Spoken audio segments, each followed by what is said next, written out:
Hello students, continuing chemical kinetics में हमने last lecture में बड़ा इंपॉर्टेंट पोर्शन पढ़ा था कि how to find out the value of rate constant और monitor the progress of the first order reaction using titration method. Solution phase में कोई केमिकल रिएक्शन चल रही हो तो उस केस में हम किस तरीके से फाइंड आउट करें rate constant for the first order reaction, वो हमने बात भी की थी, कुछ एग्जाम्पल भी लिए थे। टाइम फॉर सम इलस्ट्रेशंस और क्वेश्चंस। तो लिखो एक सवाल। ये एक बड़ा कॉमन क्वेश्चन है और इम्पॉर्टेंट क्वेश्चन भी है। क्या क्वेश्चन है, मैं डेटा ले लेता हूँ क्वेश्चन का। क्वेश्चन कुछ इस टाइप का है, देखो ये है decomposition of H2O2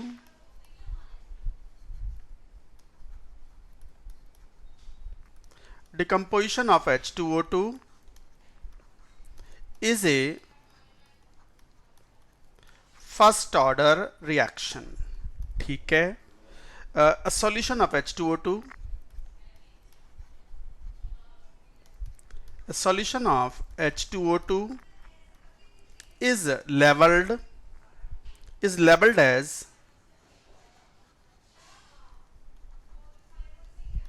20 volume. 20 volume H2O2 दिया हुआ है। was left a solution of H2O2 labeled as, इसकी जरूरत नहीं है यहाँ, was left open। ठीक है। Due to this some H2O2 decomposed। Due to this some H2O2 decomposed। To determine the new volume strength, to determine the new volume strength after 6 hours, after 6 hours 10 ml of this solution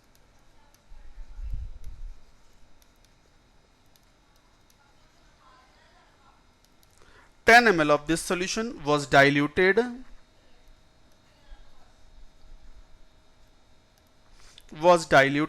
to 100 ml। full stop। 10 ml of this diluted solution, question थोड़ा लंबा है, solution बहुत छोटा है इसका। 10 ml of this diluted solution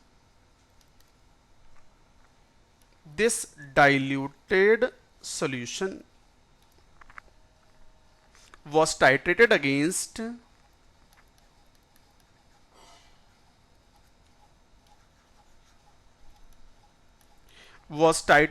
against 25 ml of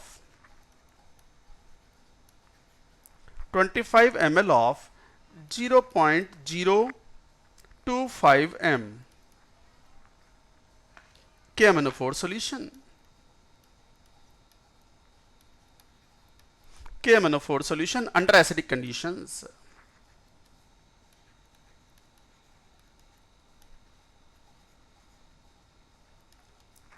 Under acidic conditions, calculate rate constant of decomposition of H2O2। Calculate rate constant of decomposition of H2O2। करो find out. कई बार students कहते हैं सर इतना बड़ा क्वेश्चन आप लिखते हो। हाँ, मुझे आलस नहीं है भाई, आप क्यों आलस करते हो? आप भी लिखो क्वेश्चन को लिखोगे तो लिखते लिखते भी आपको तो कॉम्प्रीहेंड, ऐसा थोड़ी क्वेश्चन देखा और शुरू हो गए। क्वेश्चन लिखने में भी आपको समझ में आती हैं चीज़ें। तो देखो इस क्वेश्चन में decomposition of H2O2 first order kinetics है, 20 वॉल्यूम दिया हुआ है। आपको पता है अगर वॉल्यूम स्ट्रेंथ H2O2 की दी हुई हो तो 11.2 से अगर डिवाइड कर दें तो we can get the molarity of the solution. ये मानते हुए कि मोलर वॉल्यूम अगर गैसेस का एसटीपी पर ले रहे हैं तो वो 22.4 ले लिया, हालांकि 22.7 होता है, बट 22.4 लेके भी क्वेश्चन को सॉल्व कर सकते हैं। Due to this some H2O2 decomposed the to determine, तो बस मैं लिखते जाता हूं क्वेश्चन को। देखो आप सभी स्टूडेंट्स केवल देखें ही नहीं, बाद में सॉल्व भी करें इस क्वेश्चन को। तो H2O2 aqueous, first order decomposition में it gives H2O plus half O2 gas. मान लो concentration T is equal to 0 पर A थी, T टाइम बाद, T टाइम कितना दिया हुआ है, 6 आवर्स दिए हुए हैं। मान लो ये X खर्च हो गया, तो जो बनने थे जो बन गए, हमें तो A और X आ जाए तो बस रेट कांस्टेंट आ जाए। तो यही तो किया है इस बार हमने। शुरुआत में A की वैल्यू तो पता है हमें, तो A तो पता है initial concentration of H2O2। Volume strength question ने मेंशन की है, and that is equal to 20 volume strength upon 11.2 ले लो, assuming that the molar volume of the gas at STP is 22.4 liters। इतना मोलर M, मोल पर लीटर। A माइनस एक्स की value कैसे आएगी, टाइट्रेशन करवाया गया। टाइट्रेशन किस किस में हुआ जरा देखो। KMnO4 in acidic medium has been used to titrate H2O2, और ये बड़ा फेमस सी कॉमन सी रिएक्शन है। H2O2 will be oxidized to O2 with the valency factor 2, और KMnO4 will convert into Mn2+। इस तरह खूब क्वेश्चन हमने इक्विवेलेंट कॉन्सेप्ट में किए हुए हैं। With the valency factor of KMnO4 5। क्या कहा क्वेश्चन ने, मान लो जो मोलरिटी है A माइनस एक्स है, इसको AT बोल दो, मान लो AT। क्या लिया इन्होंने, 10 ml of this solution was diluted to 100 ml, और उसमें से 10 ml का टाइट्रेशन करवाया गया KMnO4 से। तो इसका मतलब जब डाइल्यूट 10 गुना कर दिया तो कंसंट्रेशन 10 गुना कम हो गई। तो H2O2 की कंसंट्रेशन कितनी हो गई, 0.1 इंटू 80, ये कंसंट्रेशन हो गई, और इसमें 10 ml का टाइट्रेशन करवाया गया। तो क्या बोलोगे, equivalence of KMnO4 is equal to equivalence of H2O2। मैंने लास्ट लेक्चर में भी कहा था, किसी को टाइट्रेशन समझ में नहीं आता है तो ये सब नहीं होने वाला आपसे। इक्विवेलेंट कॉन्सेप्ट अच्छे से पढ़ लो पहले, वहां law of chemical equivalence apply करना आना चाहिए। तो KMnO4 कितना खर्च हुआ, देखो क्वेश्चन में दिया हुआ है, हाउ मच, 25 ml 0.025। तो 25 ml 0.025 into valency factor is 5। तो 25 ml 0.025 इंटू 5, ये नंबर ऑफ मिलीग्राम इक्विवेलेंट्स हो गए, मिली इक्विवेलेंट्स। तो मिली इक्विवेलेंट्स ऑफ H2O2 भी ले लो। What is the molarity, 0.1 into 80, and how much of the volume is taken, 10 ml into valency factor is 2। आ गई बात समझ में। तो इस तरीके से आप ये कैलकुलेट कर लोगे। 0.180 है into 10 ml volume is taken, millimoles हो गए, into valency factor 2 would be equal to this. जरा एक बार सॉल्व तो करो। तो 80 की वैल्यू कितनी आ गई, 80 की वैल्यू हो गई 125 इंटू 0.025 और 10 अपॉन 2, ये वैल्यू हो गई। हाँ यही हो गई, yes this is the value. अब देख लो कितनी वैल्यू हो गई, आ गई इसकी वैल्यू। K निकाल लेंगे 1/T, 1/T मतलब 6 आवर्स, ln A0 की वैल्यू तो पता ही थी, 20/11.2 upon what is the value of 80, 80 is 125, मतलब चलो 125 इंटू 0.025 अपॉन 2 R-1। बस मैं और सॉल्व नहीं कर रहा, यही आंसर हो गया। इसको आप सॉल्व कर लेना, you will get the answer. So this is the value of the rate constant, time -1, R-1. I hope you have understood, but you will understand only if you understand law of chemical equivalence. मैं एक और question ले रहा हूं, जरा ध्यान दें सभी स्टूडेंट्स। इस क्वेश्चन में मैंने कहा, इस क्वेश्चन में मैं वो बात करूंगा कि भाई valency factor could be different for the species, तो that also you have to take care of. कैसे, let us take one question. ये एक अच्छा सवाल है, it's a very good question, advanced के लिए हैं सब ये क्वेश्चंस। A certain reactant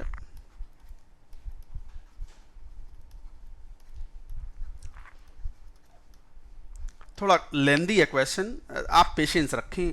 जब मुझे कोई आलस नहीं है लिखने का तो आपको भी नहीं होना चाहिए। A certain reactant Bn plus, ठीक है, is getting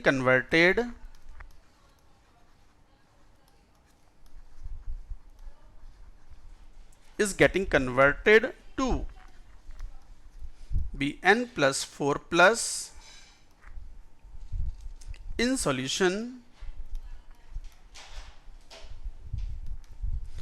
by first order reaction.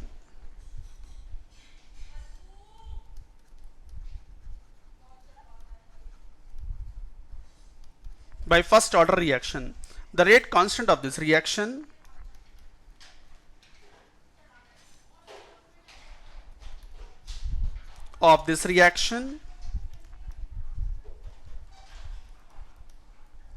the rate constant of this reaction is measured by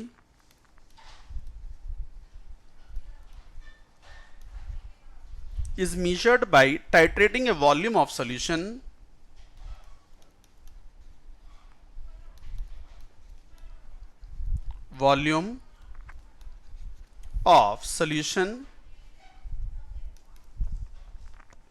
with a reducing agent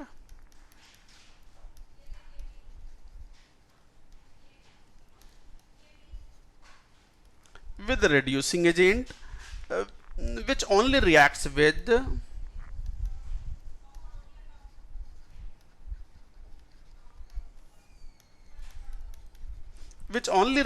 with Bn plus and Bn plus 4 plus.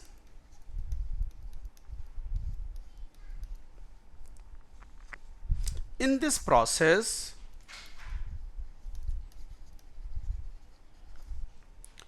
it converts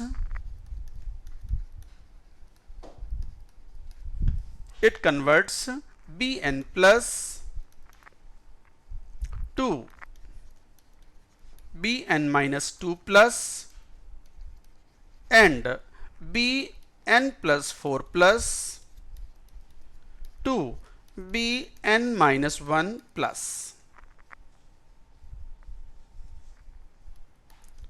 At t is equal to 0, the volume of reagent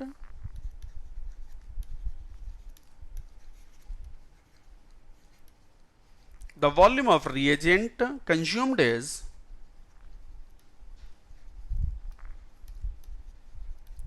25 ml, and at t is equal to 10 minutes, the volume used up is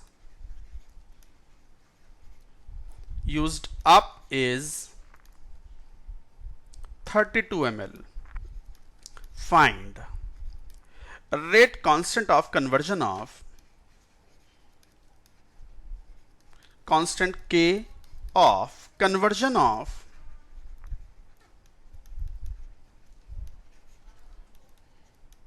n plus 2 B n plus 4 plus. ये है question. जितना बड़ा सवाल नहीं है उससे छोटा इसका सॉल्यूशन है. कॉन्सेप्चुअली जाएं. क्वेश्चन देख के डरना नहीं होता. 1 लाइन 2 लाइन 3 लाइन 4 5 6 7 8 9 छोड़ दो, ऐसा थोड़ी होता है.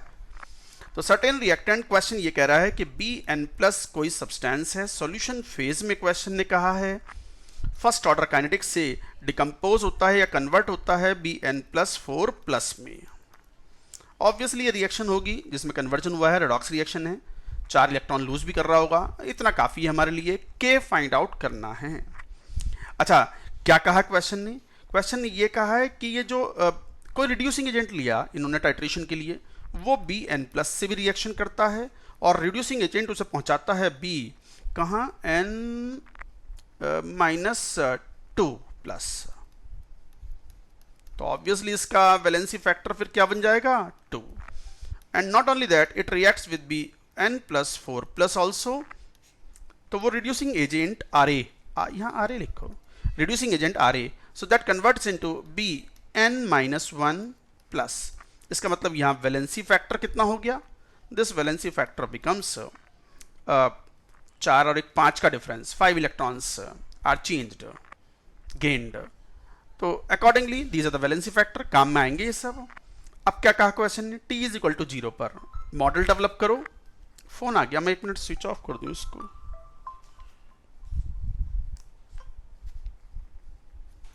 मान लो t इज इक्वल टू 0 पर कंसेंट्रेशन A है, ये 0, टी टाइम बाद ए माइनस एक्स, और ये कुछ बना होगा एक्स कंसेंट्रेशन।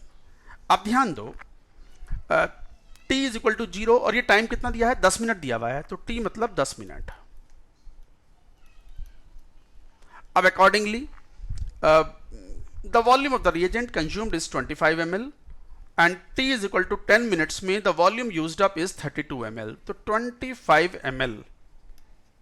प्रोपोर्शनलिटी क्या लेकर के इक्वल साइन के साथ ही सॉल्व कर लेते हैं, क्योंकि प्रोपोर्शनलिटी कांस्टेंट तो रेशियो में कैंसिल हो जाएंगे। यही तो खास बात है फर्स्ट ऑर्डर में कि लॉग के अंदर कंसंट्रेशन टर्म्स आएंगे, जो प्रोपोर्शनलिटी कांस्टेंट्स होंगे सारे कैंसिल आउट हो जाएंगे रेशियोज के अंदर, ए नॉट अपॉन ए टी में। तो 25 ml is the volume of the reducing agent spent up is equal to what? Concentration of Bn plus concentration A into valency factor कितना था इसका 2 प्लस, ये तो है ही नहीं ना, रिएक्शन तो इससे भी कर रहा है reducing agent Bn plus 4 plus से, but it is not available initially, तो इसका मतलब A की वैल्यू आ गई 12.5। Similarly at t is equal to 10 minutes पर 32 ml खर्च हुआ है, should be equal to concentration A minus X into valency factor 2 plus B N plus 4 से भी रिएक्शन कर रहा है, तो एक्स इंटू वैलेंसी फैक्टर कितना 5। यहां से सॉल्व करोगे तो 2a प्लस 3x, तो 2a की वैल्यू तो 25 हो गई, तो 25 plus 3x is equal to 32, तो x की वैल्यू हो गई 7/3। हो क्या question solve? That's it. What was K for the first order kinetics? 1 upon T, T मतलब 10 minute into 2.303 into log of initial concentration A 12.5 upon A minus X, तो A 12.5 minus 7/3, तो थोड़ा सा सॉल्व कर लोगे तो 0.2303 into log of, इसको 25/2 लिख दो, और यहाँ आ गया 25/2 माइनस 7/3, तो 3 दूनी 6 75 माइनस 2 7 दूनी 14 अपॉन 6। कर लेना यार सॉल्व। 0.23 ले लो, लॉग ऑफ 25, ये 3 बार 75 अपॉन 61, देख लेना शायद ये ऐसा आ जाता है 0.0207 टाइप, देख लेना, ये चेक कर लेना, चेक यूनिट मिनट -1 चेक कर लेना। सो ये था क्वेश्चन जिसमें वैलेंसी फैक्टर का भी यूज आया। एक बार ये चेक कर लें, इसको एक बार कैलकुलेशंस आप जरूर चेक कर लें। कैलकुलेशन थोड़ा इधर उधर हो जाए तो आप मुझे कमेंट से मत लिखा करो, कॉन्सेप्चुअली कोई गड़बड़ होती है तो आप जरूर बताया करो, क्योंकि हम भी तो इंसान हैं, इंसान से गलती होती है, तो कई बार कैलकुलेशन की एरर हमसे जल्दी ज़्यादा होती है, क्योंकि हमें कैलकुलेशन की आदत नहीं है। आप लोगों की कैलकुलेशन तो स्ट्रांग होनी चाहिए, आपको एग्जाम लिखना है, तो इस तरीके से आप ये कहते हो। Good questions, both of the questions are very good, important question, important for advanced JEE advanced. तो IIT जेई एडवांस्ड के लिए एक अच्छा क्वेश्चन है। उसके अलावा दोनों क्वेश्चन बहुत अच्छे हैं, आप इन्हें एक बार 2 बार सॉल्व करें, इनको समझ जाएंगे तो you will find that chemical kinetics की जो शीट में जो टफ क्वेश्चन जिन्हें कहा जाता है वो आपको आसान लगेंगे। That's it for now.